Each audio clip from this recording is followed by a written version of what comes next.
Patty ಗಂಡ ಹಳ್ಳಿ ಹೆಂಡತಿ ನಡುವಿನ ಕಲಹಗಳ ಸಂದರ್ಭ. ಗಂಡ ಹೊರಗಿಂದ ಬರುವುದ್ರಾಗ ಹೆಂಡತಿ ಶಟ್ಕೊಂಡ್ ಮಕ್ಕೊಂಡಿರ್ತಾವ.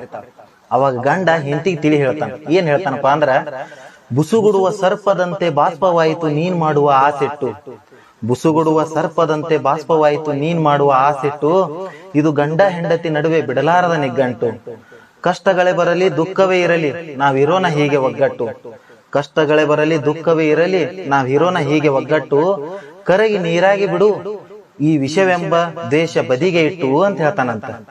ಅವಾಗ ಹಳ್ಳಿ ಹೆಂತಿರ್ತಾಳ, ಆಕಿನೂ ಸುಮ್ಕೊಂಡ್ರಂಗಿಲ್ಲ. ಯಾಕೆ ಶಟ್ಕೊಂಡಾಳ ಅಂತೇಳಿ ತನ್ನ ಲ್ಯಾಂಗ್ವೇಜ್ ದಾಗ ಹೇಳ್ತಾಳ. ಏನ್ ಹೇಳ್ತಾಳಪ್ಪ ಅಂದ್ರ, ಕಾಲಿಗೆ ಕಾಲ್ಚಾಳ ಕೊಡಿಸಲಿಲ್ಲ ಕೈಗೆ ಕೈಬಳಿ ತರಲಿಲ್ಲ. ಕಾಲಿಗೆ ಕಾಲ್ಚಾಳ ಕೊಡಿಸಲಿಲ್ಲ ಕೈಗೆ ಕೈಬಳಿ ತರಲಿಲ್ಲ. ನನ್ನ ಹುಟ್ಟು ಹಬ್ಬ ಅಂತೂ ನಿನಗೆ ಗೊತ್ತೇ ಇರಲಿಲ್ಲ. ಇವೆಲ್ಲಾ ಕೊಡಿಸಿದ್ರ ನಾ ಹಿಂಗ ಶಟ್ಗೋತಿರ್ಲಿಲ್ಲ ಅಂತ ಹೇಳ್ತಾಳಂತ. ಎಷ್ಟು ಚಂದಲ್ಲ ಇದು. ಸ್ವಂತ ಬರಹ. ದಯವಿಟ್ಟು ವಿಡಿಯೋ ಇಷ್ಟವಾದ್ರೆ ಲೈಕ್ ಅಂಡ್ ಸಬ್ಸ್ಕ್ರೈಬ್ ಮಾಡಿ. ಧನ್ಯವಾದಗಳು.